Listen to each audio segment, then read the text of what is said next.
A record 5 SEC teams get into the college football playoff, and people are pissed. We're going to talk all about it. SEC squad getting together. You're talking ball with the SEC squad. From Alabama to Tennessee, from Georgia to Oklahoma, from Auburn to Texas, it's the local experts of the Locked On Podcast Network bringing you scoops, breakdowns, and the most comprehensive preview of the upcoming SEC weekend.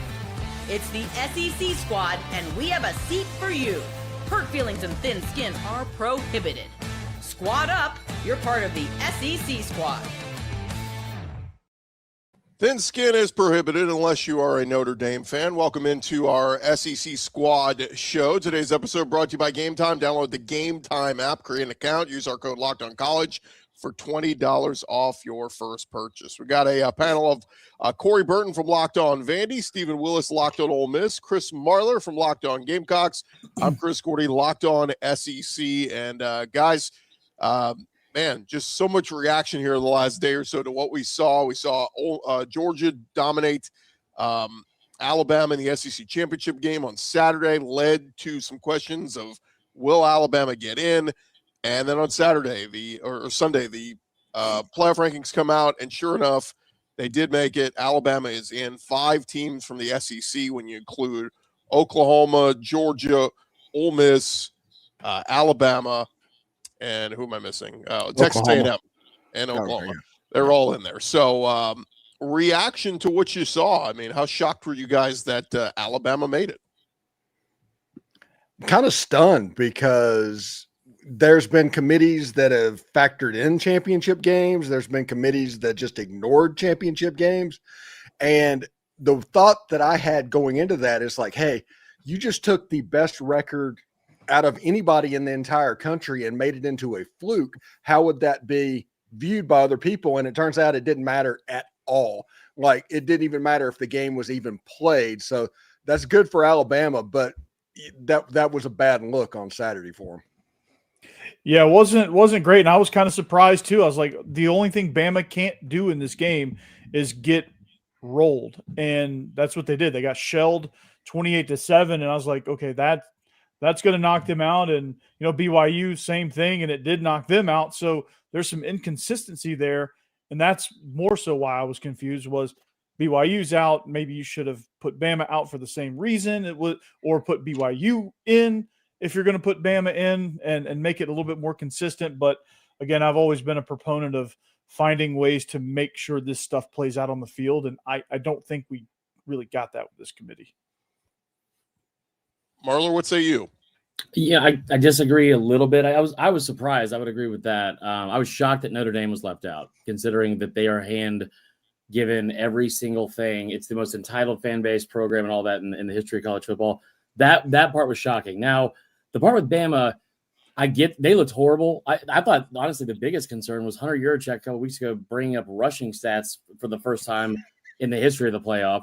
And then lo and behold, they get negative 3 yards rushing, like the second worst in program history. They looked really bad, and I could see them justifying dropping in one spot for sure.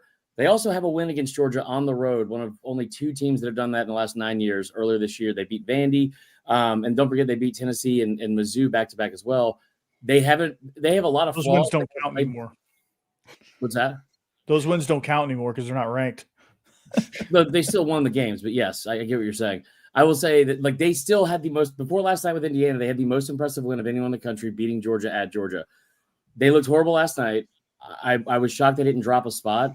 The bigger surprise for me, in talking about the SEC championship game not mattering, Georgia not moving up at all after their 4th win against a top 25 team, a top 10 opponent. Yeah, like Steven, you've been saying this all year, and once again, I thought that was the biggest gripe that anybody deservingly had in the rankings, because they have the same record as Ohio State. They have double the amount of ranked wins, and they have been some of the best. They've played some of their best ball late in the season as well. Yeah, them not being number 2 is ridiculous because, obviously Indiana undefeated. Sure, undefeated. Ohio State should have dropped to 4th. Yeah. Because the conference championships are supposed to matter. I, for one, welcome our automatic qualifier overlords that's going to come out of this and just welcome their inclusion on what's going on, because they are completely trying potentially to destroy the conference championship games. Mhm. Well, it all becomes that chicken or the egg thing. It's like, well, we can't, we had Ohio State 1, we had Indiana 2. If 2 beats 1, we can't drop 1 far because they lost to 2. You know what I mean? So it's like, and I get people say that all the time with the SEC. It's like, well, the SEC is all ranked. So when they play ranked teams, it's like, well, now you add to your resume many ranked wins. Well, it is what it is, but it's just, I agree. And when you look at the bracket and how this thing sets up, guys, I thought, I'm with you. I thought Indiana would move up to 1, deservedly so, but I thought Georgia would have been 2, and I would have put perhaps Texas Tech 3 and Ohio State 4, just because how dominant Texas Tech was over BYU for the second time this season. I thought maybe Tech did enough, but again, maybe they don't want to. It was Ohio State's first loss of the season, and it was to the best team now. So I guess maybe they didn't want to drop them that far. But it is interesting when we talk about the seeding and how the thing sets up now. That Blake Topmeyer, USA Today, wrote a whole piece basically saying it's like that game didn't even happen on Saturday between Georgia and Alabama. Like neither team moved. Yeah. One thing that's absolutely weird, whenever we had a 14 playoff, way back when that era was going on, you always heard whenever it was Alabama and Georgia every year that whoever lost the SEC championship game, usually Georgia, would fall down to number 4 or number 5 because they weren't conference champions. That was supposed to mean something. Mm-hmm. Until it doesn't, apparently it does. I don't understand the inconsistency of it. I do not like the committees, and this is coming from somebody, they completely had Ole Miss's back through all of this. I mean, there's not an Ole Miss fan in the world that can be upset about what went on, but the committee, I think they might have failed in this breakdown because of what they did with Georgia, what they did with Ohio State, and the weird decisions they did at the back of the top 12. I also, just to piggyback on that too, because I see also one of the comments about how the entire decision today was more pro Bama than anything. I would push back on that a little, and not saying that is, like that Bama didn't catch a break by not dropping, because they absolutely did. But one of the more confusing things to me was this argument we were having, like parallel arguments for Notre Dame. Well, they lost to Miami early, they lost to A&M early, but since then they've been awesome. And you're like, okay, that's fair, but that's pretty much the bulk of the tough games on your schedule if you're Notre Dame, because you haven't had to play a lot of tough competition besides Southern Cal and maybe Pitt after that. I maintain that Bama did not get nearly enough credit for beating Georgia for most of the season. I thought they did a great job with Ole Miss. I thought they were fine with A&M, but there was inconsistencies with Miami, BYU, and Bama, and even the way they talked about BYU for most of the process, I thought was really weird. But again, like I know there's Nicole Auerbach and some of those people that are comparing BYU and the Bama loss and how one matters and one didn't. Well, BYU never beat Texas Tech. They actually never came close because they got blown out 2 times in a row. So I think it's weird that we can't just have objective arguments about that, because that part seems pretty black and white. Yeah, it's all become team sports, literally team sports, when it comes to the people in favor of the Big Ten and the people in favor of the SEC. And you can't have, honestly, a nuanced conversation because you have to dig your heels in. And that's just the era we're in right now. Right. Absolutely. Do you guys think it was a little hypocritical, though, that the ranking committee said, or the committee said, basically, we're not going to fault Bama for losing an SEC championship game, yet they knocked BYU back a spot, right, for losing to Texas Tech? So I don't know. It just feels like if you're going to have that narrative that you're not going to fault anybody, and then also if you're going to go with that thought, then why are we even playing conference championship games if they're exhibitions and we're not going to do anything with the aftermath of it?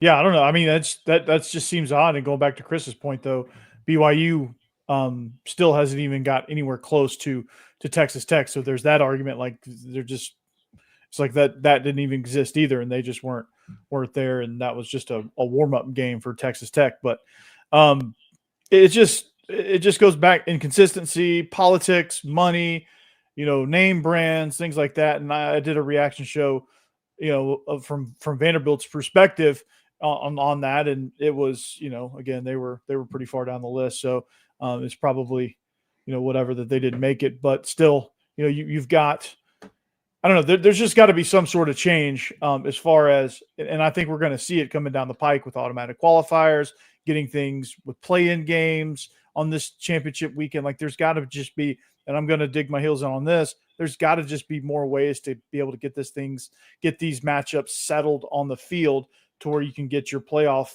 bracket the most objective way possible. And if you look at Vanderbilt, by the way, they were that far away from 11-1. Literally, the ball went out of bounds that far on an onside kick where they would have the ball at the 45-yard line going in for a game-winning field goal. And Vandy didn't even get talked about as possibly being a team that could be in this playoff field. It was ridiculous how quiet that was. And Steven, that almost reminded me, they had a better record than South Carolina and Ole Miss last year. But that's almost exactly how those two teams were talked about last year, where there was like this invisible ceiling over their potential of how high they were ever going to be ranked. I will say this again, because I genuinely try to be as objective about this as possible, look up all the numbers and blah blah blah. The idea that the SEC bias is a real thing, for one, is so heavily exaggerated. But the fact that the idea that SEC bias is what dictated the final rankings and who got in. They have been trending to have 5 teams from the SEC in this playoff for weeks now. I mean, like, I wouldn't make a case and say you should have had 6 or 7 because that seems insane. But like some of the other stuff that's also happening has nothing to do with the SEC. It feels way more biased towards those teams or those conferences. Again, Ohio State lost yesterday. They dropped 1 spot. Georgia won the SEC, the best conference in the country. They didn't move at all. I mean, Oregon is sitting there at 5. I don't know what, like, is their best win what? Iowa? Yeah, maybe USC. Yep, the USC. Probably USC, yeah. And you got that game at home. You like squeaked by Iowa. Like the idea that like the top 3 of the top 5 teams in the playoff rankings were from the Big Ten.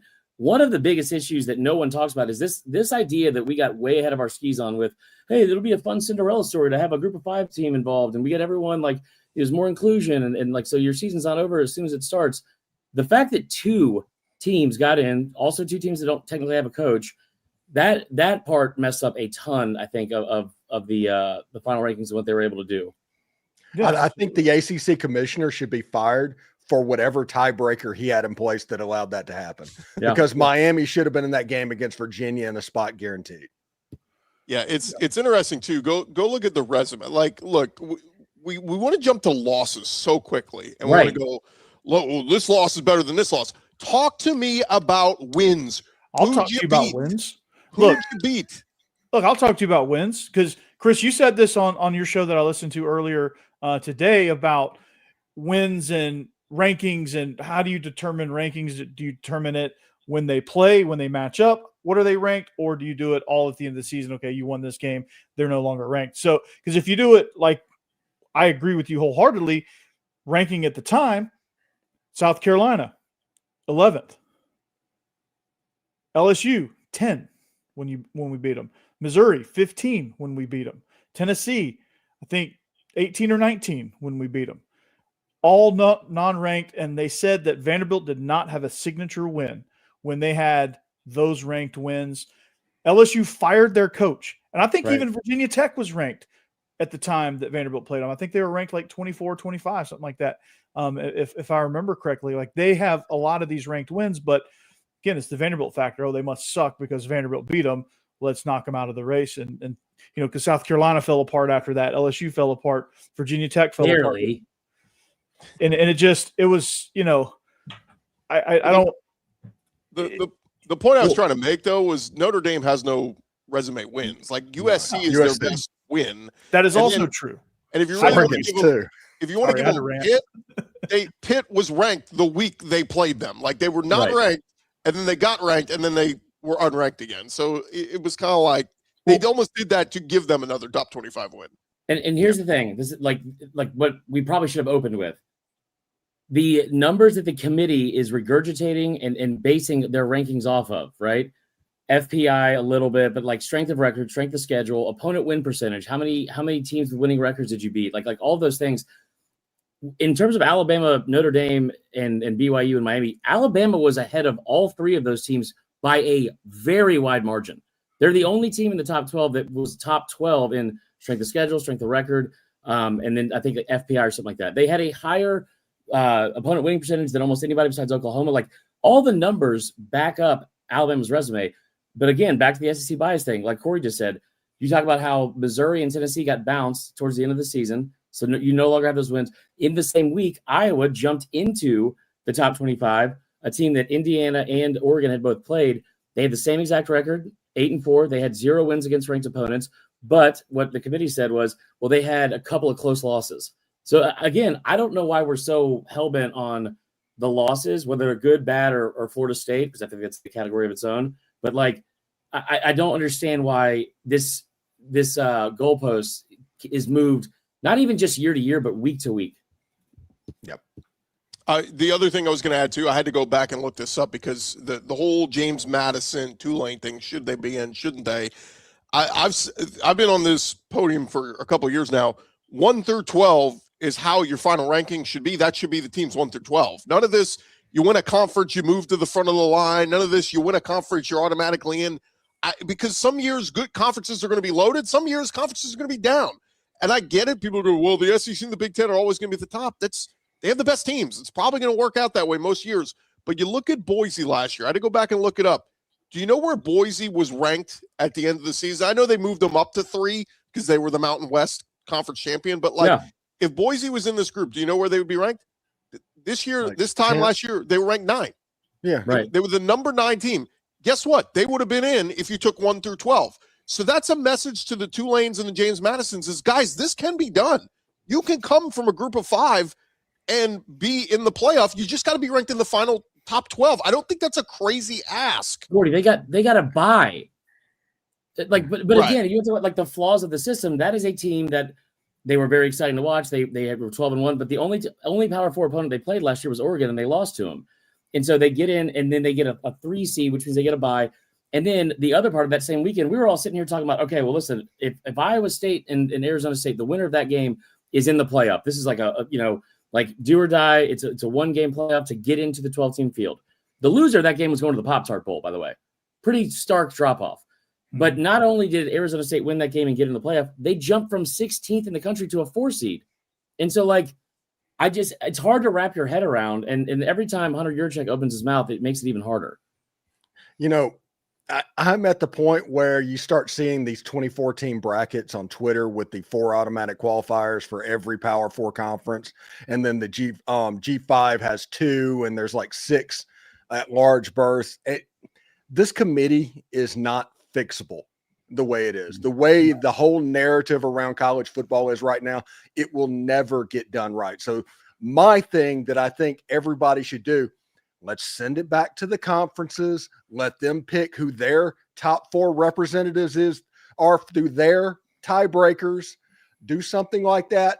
Get the at-large berths if it's there, because nobody's going to argue if the 22nd team is not in. So it's not going to be the same thing. I think that is the best way forward. Just match the FCS essentially and just go with it. There's nothing wrong with the FCS model. And maybe even, you know, if you wanted to, there's another way as far as getting G5 their shot at a national championship. Just go high school style and just classifications. Like Division I is 3 classifications. You have P4, G5, and FCS, and they all play for their own national championship. And you seed it however you want to seed it. Have a unified bracket style. Like I like FCS style, so maybe just adopt that for G5, adopt that for P4.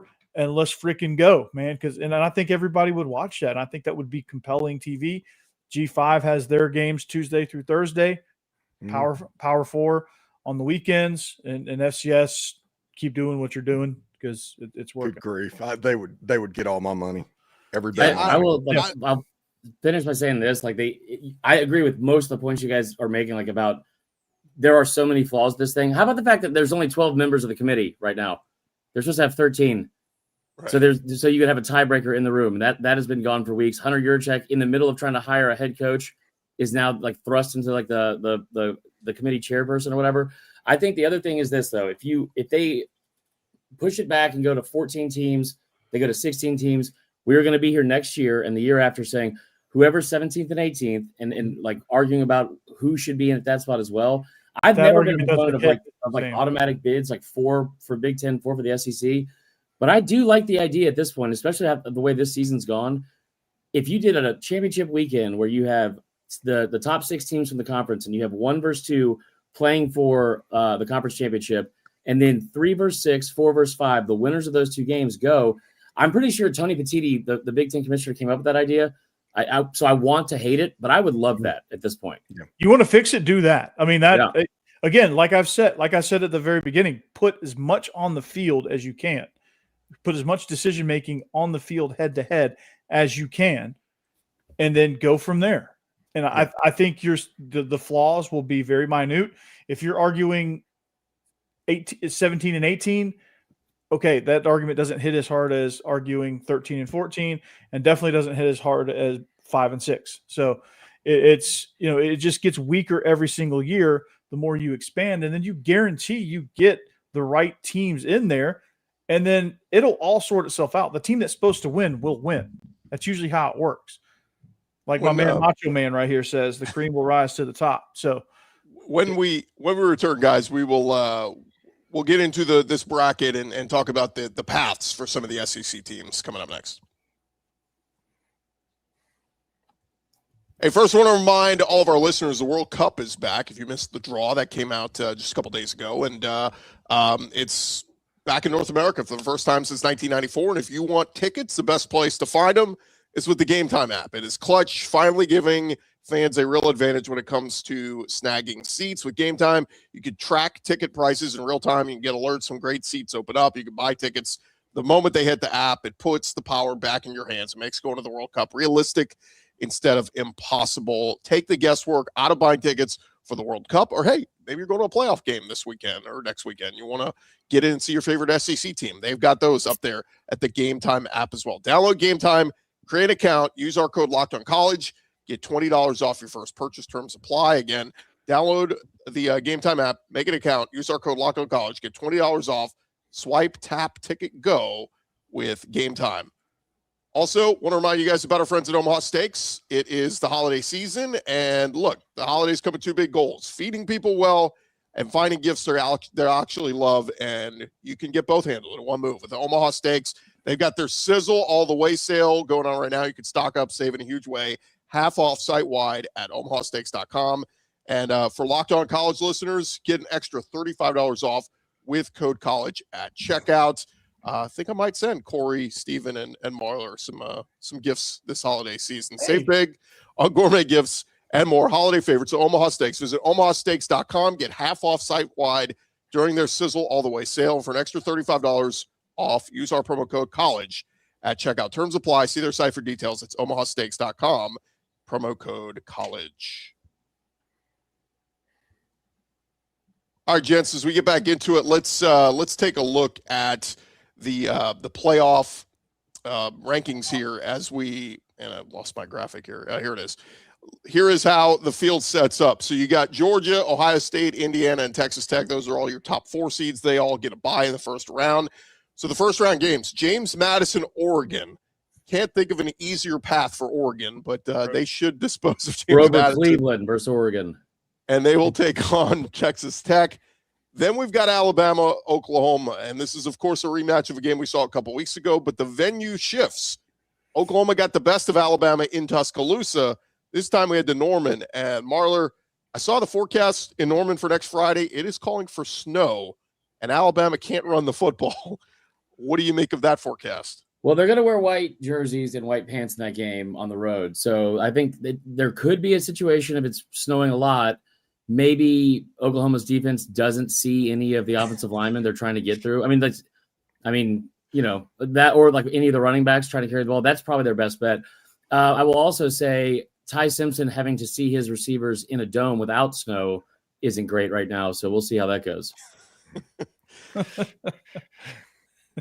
That well said. I mean, yeah. I don't know. That snow, that's going to be fun. Yeah. College football playoff in snow. Starting off the playoffs with that game, that's fantastic. I mean, what's the line in that game? 1.5 points or something like that on FanDuel. Bama by 2.5 on the road. Yeah. Also, isn't it kind of funny that we've heard for years, well, SEC teams don't want to come up and play in the cold against the Big Ten, and then your first SEC versus SEC matchup is going to be in a snowstorm between 2 tornado states. Yeah. So it should be pretty interesting. I'm looking forward to that game. I do think that Alabama is going to bounce back from what we've seen over the last couple of weeks. I do think the next 2 weeks they kind of have the opportunity to get right a little bit. So maybe Alabama in the run game, they figure out a way to scheme that up just a little bit more, because Oklahoma's defense, man, as Alabama fans are well aware, that group is legit. Yeah. And look, no offense to Indiana, but I've heard today from both Bama and Oklahoma fans going, man, I like our chance in the next round. Like, it's no offense against Indiana. I know they've played what, 2 tough teams all year, Oregon, Ohio State. They beat them both. Give them credit. But go look at the rest of the teams Indiana's been playing. It's been a bunch of high school teams. Like, I think Oklahoma and Alabama are saying we're a little bit more battle tested than Indiana. Wait, but didn't Indiana have to play those 2 really tough opponents back-to-back weeks? Or was it? Oh, no. Never mind. It was 2 months apart. Never Right. mind. Okay, I forgot about that. Yeah. What a system. Yeah. Again, and the funniest quote I heard last week from a Texas fan was the realization, and went, dude, the SEC's no joke. Like, every week it's a battle. I'm like, I literally told you this 2 years ago, and you went, nah, no big deal. We're going to cruise through the SEC. I'm like, you don't know until you get here, all right? It's tough. Yeah. It's different. It is different. We're built different. Caleb Downs said it. He said, in the Big Ten, you get 4 or 5 games, and that's about it. In the SEC, it's every week. Yeah. That was wild. Speaking of rematches, we get another rematch. It is Tulane at Ole Miss. And I know we played this game, about 3 months ago. I think this one could be different. Tulane's a team that's been playing much better. John Summerall, obviously, he's 1 foot out the door to Florida, but wants to finish strong. And, of course, the elephant in the room, Steven, no Lane Kiffin. How does this Ole Miss team look? Well, Charlie Weiss has been calling the plays for 3 years now. So as long as Charlie Weiss is there, they're probably going to be okay offensively. I think this is, instead of a 45-10, this is probably a 35-24 type game, something like that. I think Kejuan Lacey is going to get off because he wasn't what he turned into at the end of the season against Tulane the first time they met. And Ole Miss has so many weapons offensively. It's not a really good matchup for Tulane, and Pete Golding, the whole defense is there. And the problem that Tulane had in the first game is that they couldn't do anything offensively because of Ole Miss's defense in their front line. Yeah. So I think that probably bodes pretty well. Setting up another rematch, that's great. The committee, we're talking about that. It's rematch against Tulane to set up a rematch against Georgia. So, yeah, good job there, committee. And, Steven, if Notre Dame would have gotten in over Miami, we would have had 3 games in the first weekend or first round. There were rematches, and the only one that would have been the worst matchup in general. But I'll tell you what I'm excited for is, like, I want to see what this Ole Miss team is going to look like with everything that's happened over the past couple of weeks. There's not a single part of me that thinks they are not going to come out on fire with the offense like humming and trying to prove a point. And I think it's going to be a lot of fun because, one, a home game in Oxford in December is going to be great, but 2, I think they're like America's team right now. Like I think everyone's going to be pulling for them. But like, just with the way everything transpired with Kiffin, I think everyone's going to be pretty pumped about that. Yeah, if you're not in Baton Rouge, you're rooting for Ole Miss in the playoffs, no matter who they're playing. I'm in Baton Rouge, and I'm pulling for them. Yeah. Yeah, it should be interesting. And hey, Trinidad Chambliss had an AT&T commercial during championship weekend. That was funny. I mean, yeah, it's all coming up Millhouse right now for Ole Miss. Yeah, he's in the portal to AT&T. Well, can I tell you something too, Steven? Lane Kiffin is rooting for Ole Miss, so he wants you guys to win too. So, yeah, he's well, hey, if LSU good guy alert. If he's going to pay him money for Ole Miss winning games, good on him, I guess. It is interesting though how it sets up because we've seen Ole Miss Tulane already. They beat the hell out of them, and then Georgia, a game that they hung with them the whole game, and 1 or 2 plays here or there, they win that game. One missed tackle, 2 drives away from being 12-0. Yeah, 1 missed tackle on a 4th and 2. Ole Miss wins that game. Our last game. Those are facts. Our last game, guys, I thought it was interesting because all the playoff projections, Brett McMurphy and everybody had Alabama going to Kyle Field to play A&M, and that didn't happen. It ends up it's going to be Miami going to Kyle Field, and I kind of feel bad for the Aggies. They end up getting screwed with the 11 a.m. Central kickoff next Saturday. I thought, if you were picking games for primetime, I would have put James Madison, Oregon in the 11 a.m. slot and Miami A&M in the primetime slot, but it is what it is. But look, Miami's a good team. I know it was all this talk about will they make the playoff and all this, but they're walking into a hornet's nest. A&M at home, Kyle Field. 11 a.m. or 11 p.m. That place is going to be rocking. What do you guys make of this one? I think that ESPN and ABC made the most of their sublet contract with TNT in this one, because their games is Alabama and Oklahoma and Miami and Texas A&M, and they just left Tulane and Ole Miss and James Madison, Oregon for TNT. I think that was clearly about a network kind of taking care of itself. Yeah, no doubt. And Carson Beck is going to be in a blender, man. It's going to be insane. Like, I think A&M has a chance to roll here. I'm excited to see this one, because I think if you get good Carson Beck that's not throwing into triple coverage, this is an Aggie defense that I think can get got. I said this a couple weeks ago, and it was, I think after the Oklahoma game, I think Alabama lost like 3 or 4 starters that went down with injuries between then and the game yesterday. But I felt them going up against A&M. I think A&M is the worst team out of the 5 SEC teams in the field. They're the least battle tested. We talked about Indiana, how they haven't played anybody. I mean, this is an A&M team they've had a great season for sure, but 7 wins against teams that are in the bottom 8 in the conference, and none against a team with a winning record in the conference. I think it was a combined 12-44 for those teams they beat in the SEC. They have a lot of talent, and this will be, I think, a fun, high-scoring game with some really good edge play too from both defenses. But I don't think A&M's that good. It'll be very interesting to see how this one plays out. Yeah, pressure seems to hurt Marcel Reed right now. He's not at the point where he's not affected by pressure. If he has to have a play, he tends to throw it to the other team, and that's something that reared its ugly head against Texas. What's the over/under on interceptions with him and Carson Beck? Oh, Beck's throwing 2 at least. So yeah, take 4.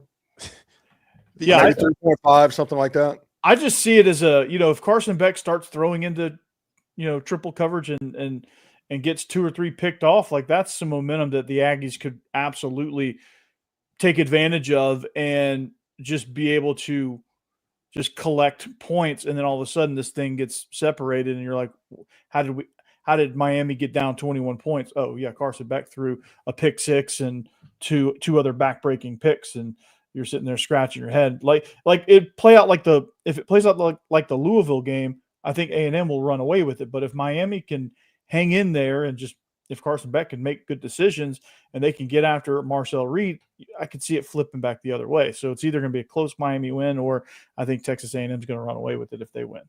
Just to kind of advance it, do you think either of those teams, whoever it is, Miami or A&M, is losing in the next round to Ohio State? Oh, that's a good question. That is a good question. Conventional wisdom would say yes, but after seeing Ohio State last night, I'm not 100% positive. But I would probably, if it had to come down to it right now, I would say, yeah, Ohio State could beat both of those teams. And I will say this about Miami and A&M: they both have the blue chip ratio to step on a field with Ohio State and compete. So that literally could go either way, because Indiana. Has everybody seen Indiana's like blue chip ratio, what they have going on? If Indiana wins the national championship, it's like a G5 team essentially doing it, because it's like 7 4-stars in their entire roster. Well, Cignetti's a badass. I think we've. Yeah. Oh, he's awesome. Just ask him. Amazing. Yeah. Yeah. Google him. The other thing I should mention here too, guys, is venue. Ohio State that is going to be the Cotton Bowl in Dallas. Guess what? Aggie fans will infiltrate the Cotton Bowl. I mean, you're talking first time ever A&M in a playoff game. They're going to buy all those tickets. Ohio State was just in the Cotton Bowl last year playing Texas. They travel well. I'm just telling you, Aggies will take over that stadium. And then the other one is Tulane Ole Miss. If Tulane somehow upsets Ole Miss, the Sugar Bowl is in New Orleans with Georgia. Tulane, all their fans. I don't know how many fans they have, but they'll take over that stadium. Ole Miss will travel to New Orleans more than Tulane would. Yeah, there will be 50,000 Ole Miss fans at the Sugar Bowl. Georgia will be actually outnumbered in that game if it happens. And then poor Alabama, if they beat Oklahoma, their reward is you have to go all the way out to the West Coast to the Rose Bowl to play Indiana. So there's a classic Rose Bowl matchup between 2 basketball schools. It's going to be great. One thing real quick, I want to stick up real quick for Texas Tech. The Cotton Bowl is their ancestral home before all these mega conferences started happening. And they just had the best season in their history. Essentially, they won the Big 12. They should be playing in the Cotton Bowl. Send Ohio State, who lost the Big Ten championship to Miami, put Texas Tech in the Cotton Bowl because their fan base deserves it. I agree with that. They don't do things that make sense. Yeah. Last thing here, guys. Do want to take a look at the other bowl games. Texas, Michigan in the Citrus Bowl, I think can be very entertaining. Vanderbilt, sorry, no playoff. You get to go play Iowa in the ReliaQuest Bowl. Yay. Hey, Vandy's going to bring both their fans to that one. Mizzou, Virginia in the Gator Bowl. Tennessee, spacing issue here. Tennessee versus Illinois in the Music City. Texas Bowl will be LSU versus Houston. That's pretty interesting because LSU's got so many fans in Houston. And then shout out Mississippi State at 5-7. Everybody starts opting on bowl games. Mississippi State says, we'll go. They're going to the Duke's Mayo Bowl versus Wake. What do you guys think of those other bowl games? Mississippi State for the third time in like 10 or 11 years is going to a bowl game at 5-7. This happens about every 3 years at Mississippi State, but good for them. The Duke's Mayo Bowl. I think Jeff Lebby taking a Mayo bath, which is actually a real possibility in this year. Yeah, it could be pretty funny, but yeah, good for Mississippi State having those practice. Kamario Taylor. That's where having the extra spring actually helps somebody like Kamario Taylor. He looks good too. He looks like he has flashes where he looks like he'd be pretty good. There's not a single game outside of Texas, Michigan that really piques my interest on that. I thought if you bring the thing back up, Gordy, looking at this over the past couple of weeks, like in projections, I thought they had a couple of like really good matchups they could have gone with that they completely whiffed on. And Mizzou playing Virginia instead of Mizzou playing Illinois, when that's a pretty classic rivalry between two bordering states. I thought that Vandy getting Virginia in the Gator Bowl and then sending Tennessee to the ReliaQuest against Iowa, like also sending LSU back to the Texas Bowl for the second straight year. It feels like there was a couple misses, and I think somehow it was bad enough with what Corey said about the playoff and how Vandy got screwed there, but sending them to Tampa instead of being in the Gator Bowl, which I think is the second highest rated like SEC bowl game, that also kind of sucks. Yeah, I mean, you know, there was one projection before Miami got into the playoff that I thought would have been outstanding, and they had Vandy in the Gator Bowl versus Miami. I would have loved that matchup, but obviously Miami got in the playoff, and so now we got Vanderbilt versus Iowa. I would have also liked to see Vanderbilt possibly play Illinois. That would have been a fun matchup, or much more fun matchup than Iowa. But at least the SEC didn't do their normal thing of sending Vandy to the Music City Bowl. Yeah, no, they sent Tennessee. Yeah. Which again, I think this is all about like selling tickets. Like LSU will sell tickets in Houston, Tennessee will sell tickets in Nashville. So I think there's kind of a little bit there. I had to fix the spacing there. At least Vandy has a Florida Bowl. They deserve it for this season. At least they have something. Yeah, you get to go where it's sunny. Last thing, guys, before we get out of here, the betting lines up at FanDuel right now. Alabama still a 2.5-point road favorite at Oklahoma to the team they just lost to a few weeks ago. But I think they watched OU's offense against LSU's defense in that season finale and went, OU. Brother, they probably watched the first Bama OU game. They outgained them by double the yards and had 3 turnovers. But here's the thing. You think Alabama's not – they turned the ball over like crazy in Tuscaloosa. You think they're not going to turn it over in Norman? Especially it'll be interesting, man. I think like that was a – you had 2 of those that were inside of your own 30-yard line, and you lost by 2. I think that was such a like that loss is the one that actually mattered and messed with like the perception of Alabama way more than Florida State. Put it this way: if there was neutral field, I'd feel good. I'd probably lean Bama. It's in Norman on a Friday night. Like it's going to be tough. Bama's going to have to play flawless football, in my opinion. Yeah, it's going to be a madhouse. It's going to be an absolute madhouse. The other ones real quick, Miami or A&M is a 3.5-point home favorite. It sounded like Marlon and a few of y'all were leaning towards Miami in the straight up upset. And then of course the crooked numbers for the 2 G5 teams there. And I don't know, again, Ole Miss 17.5. Ole Miss can win by 17 and Tulane still covers. So yeah. That is a stay away from it bet, in my opinion. I think Ole Miss is going to win fairly comfortably, but I wouldn't want to count on it. All right, real quick, guys, rapid fire. Who's your championship winner? I'll go first. I'm riding with Georgia. Corey, go. Georgia. Steven? I'm going to say Ole Miss. Damn it. You were going to say. Yeah. Marler? Yeah. I'm going to say Georgia beats Indiana. Okay. Doesn't it feel like, though, if Georgia beats And Auburn claims the national title. if Georgia beats Ohio State in the semis, Georgia's going to be whoever the hell they get in the championship, right? I mean, that's kind of they might do that anyway, but yeah, I mean, they are peaking at the right time. They're a handful, man. They are a real handful. It's amazing. A group of 5 stars that good. Weird, right? Yeah. For Corey Burton, Stephen Willis, Chris Marler, I'm Chris Gordy. Thank you guys for tuning into our SEC Squad show. And make sure to follow and subscribe to whatever your favorite SEC show is and get all the latest episodes. And look, if your favorite Locked On show made your Spotify rap, prove it on social media to secure a free month of our brand new Everydayer Club. You just tag our national Locked On Podcast Network account on any social platform, and we'll drop you a code. Be one of the first to join the Everydayer Club to get your favorite show ad-free and exclusive access to the members-only Discord channel. For those of you on video, we'll send you to the first ever 24/7 national Locked On Podcast Network YouTube channel. On audio, make sure you make your second listen Locked On College Football. This has been our Squad reaction show. We'll talk to you guys later this week.